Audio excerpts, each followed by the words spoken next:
चींटी और टिड्डे की कहानी। गर्मी का दिन था।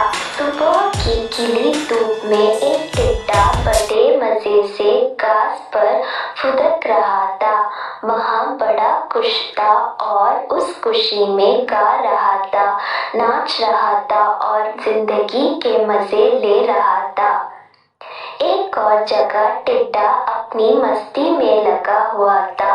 वहीं दूसरी ओर एक चींटी अनाज के एक दाने को पीठ पर तोड़कर अपने बिल में ले जा रही थी। जब चींटी टिड्डे के पास से गुजरी तो टिड्डे ने उसे अपने पास बुलाया और कहा, प्यारी चींटी, आओ मजे करें। लेकिन चींटी ने मना कर दिया और अपने काम में लगी रही। वह पूरे दिन कड़ी मेहनत कर एक एक अनाज को दाने खेत से उठाकर अपने बिल तक ले जा रही थी। अपनी मस्ती में डूबा टिड्डा चींटी को देखता और हंसता। वह बार बार उसे अपने पास बुलाता और कहता, प्यारी चींटी, तुम क्यों इतनी मेहनत कर रही हो? आओ कुछ देर आराम करो, मेरा गाना सुनो। गर्मी के लंबे और उजले दिन है। ऐसे खूबसूरत दिन इस तरह से मेहनत करके क्यों बर्बाद करना? चींटी बोली, मैं ठंड के मौसम के लिए भोजन इकट्ठा कर रही हूँ। मेरी सलाह मानो तो तुम भी ऐसा ही करो, वरना बाद में पछताओगे। अभी से ठंड के मौसम के बारे में क्यों चिंता करना? टिड्डा बोला, मेरे पास पर्याप्त भोजन है और ठंड का मौसम तो अभी बहुत दूर है। उसकी तैयारी करने के लिए बहुत समय है। अभी का समय तो मैं आराम से सोते हुए और मजे करते हुए बिताना चाहता हूँ। मेरी मानो तो मेहनत छोड़ो और मजे करो। टिड्डे की बात पर ध्यान न देकर चींटी अपने काम से लगी रही। पूरी गर्मी मेहनत कर उसने अपने बिल में ढेर सारा अनाज इकट्ठा कर लिया, जो ठंड के दिनों में उसे काम आने वाला था। उधर टिड्डा ठंड के मौसम की तैयारी के स्थान पर पूरे दिन नाचता गाता रहा। अपनी मस्ती में उसे होश ही नहीं रहा कि गर्मी के दिन बहुत लंबे समय तक नहीं रहने वाले हैं। जल्दी ही ठंड के दिन और फिर बरसात के दिन आ जाएंगे, जो उस जैसे जीवों के लिए मुश्किल भरे दिन होंगे।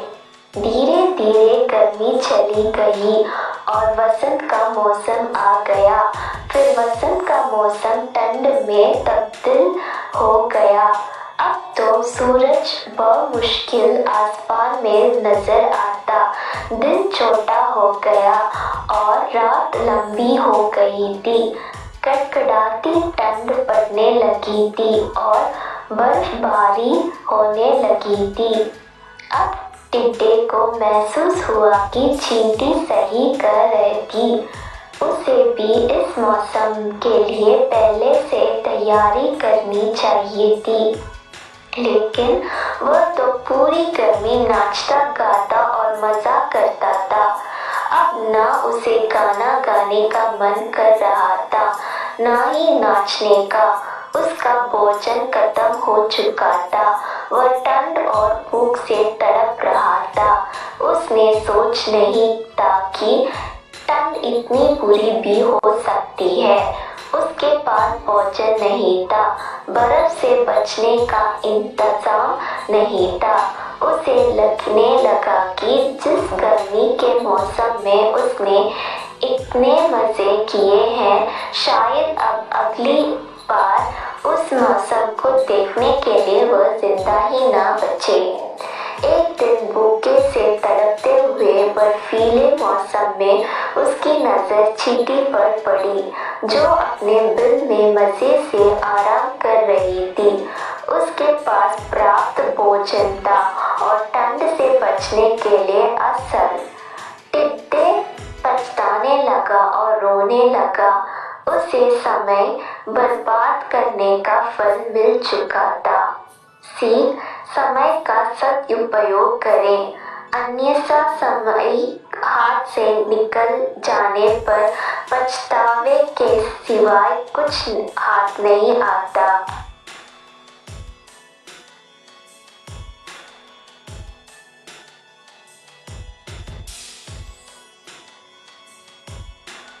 दो चूहों की कहानी। गांव का चूहा और शहर का चूहा। शहर में रहने वाले और गांव में रहने वाले दो चूहों में गहरी मित्रता थी।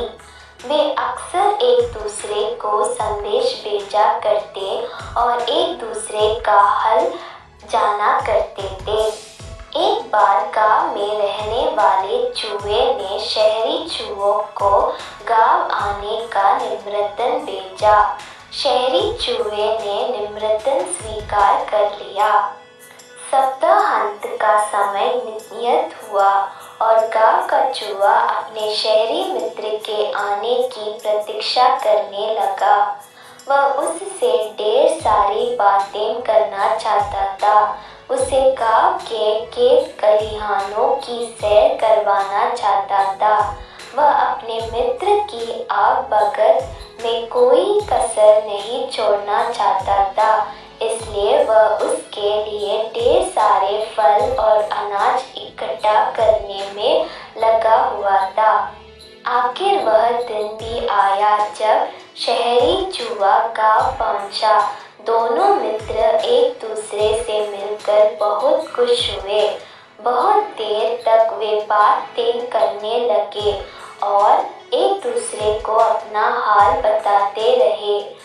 फिर दोनों भोजन के लिए बैठे।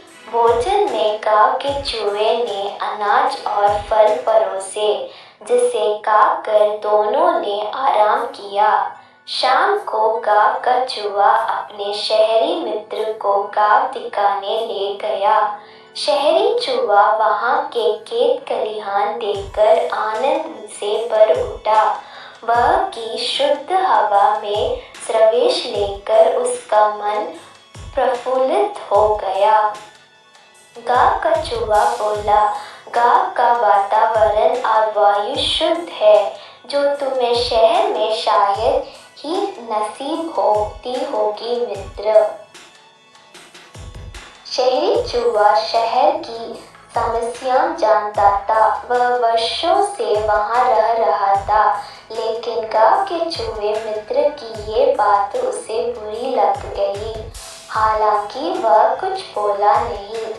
गांव का चूहा गांव के प्रशंसा में लगा हुआ था। वह उसे जंगलों में ले गया और बोला, मित्र, ऐसा प्राकृतिक और मनोरम दृश्य तुम्हें शहर में देखने को नहीं मिलेगा, इसलिए आज इस दृश्यों का आनंद ले लो। शहरी चूहा को यह बात भी चुभी, लेकिन वह कुछ नहीं बोला।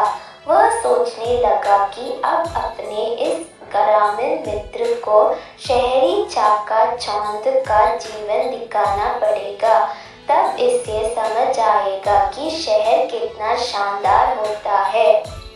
रात होने पर दोनों चूहे घर वापस आ गए।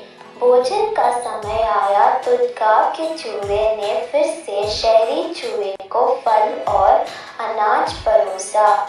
शहरी भोजन के आदि चूहे को यह भोजन गले नहीं उतर रहा था।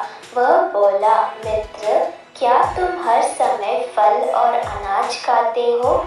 शहर आओ, मैं तुम्हें एक से बढ़कर एक पकवान खिलाऊंगा, साथ ही वहाँ का शानदार जीवन भी दिखाऊंगा। कल ही तुम मेरे साथ चलो। गांव के चूहे में शहर देखने की लालसा जाग गई। वह फौरन तैयार हो गया। रात नरम घास पर सोने के बाद अगली सुबह उठकर दोनों शहर के लिए निकल गए। शहरी चूहा अपने ग्रामीण मित्र को उसे घर में ले गया, जहां वह रह करता था। वह किसी अमीर आदमी का घर था। उसमें ही शहरी चूहे का बिल था। उतना बड़ा और सजा धजा घर देखकर गांव के चूहे की आंखें चौंधिया गई। खाने की मजे देखी तो उसका मुंह खुल रहा गया। एक से बढ़कर एक पकवान उस पर सजे हुए थे। शहरी चूहे ने उसे भोजन प्रारंभ करने को कहा। खुशी खुशी गांव का चूहा भोजन करने लगा। सबसे पहले उसने प्लेट में से पनीर का टुकड़ा उठाया। उसने अभी पनीर कुतरा ही था कि शहरी चूहा चिल्लाया, भागो मित्र, बिल्ली आ रही है, जल्दी से अलमारी में छिप जाओ, नहीं तो जान से हाथ धोना पड़ेगा। पनीर छोड़ गांव का चूहा शहरी चूहे के साथ अलमारी की ओर भागा। कुछ देर तक दोनों अलमारी में छुपे रहे।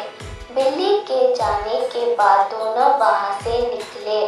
शहरी चूहा फिर से अपने मित्र गांव के चूहों को भोजन के लिए ले गया, लेकिन डर के मारे उसकी भूख मर गई थी। शहरी चूहा उसकी हालत देख बोला, मित्र, डरने की कोई बात नहीं है, बिल्ली चली गई है। वैसे यहाँ शहरी जीवन का हिस्सा है, यहाँ यूं ही जीवन जीते हैं। लोग केक काटकर देखो। गांव के चूहे ने केक का टुकड़ा ले लिया, लेकिन इसके पहले वह उसे मुंह में डाल पाता, शहरी चूहा चिल्लाया, भागो मित्र, कुत्ता आ गया है। दोनों फिर से भागकर अलमारी में जा छुपे।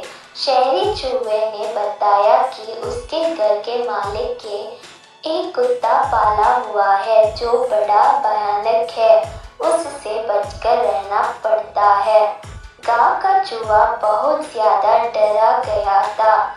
अलमारी से बाहर आने के बाद वह एक क्षण भी वहां नहीं रुका। वह बोला, मित्र, मुझे जाना दो, ये शहरी जीवन मुझे तो रास नहीं आता। यह तो हर समय सिर पर खतरा मंडराता रहता है, इससे तो गांव ही भला। फिर वहां गांव की ओर चल पड़ा और गांव पहुंचकर ही दम लिया। वह पहुंचकर वह सोचने लगा, जगह वही अच्छी है जहां जीवन सुरक्षित है। शिक्षा, अमन चैन का साधारण जीवन ऐसा ऐशो आराम के जीवन से बेहतर है जो खतरों से भरा हुआ है।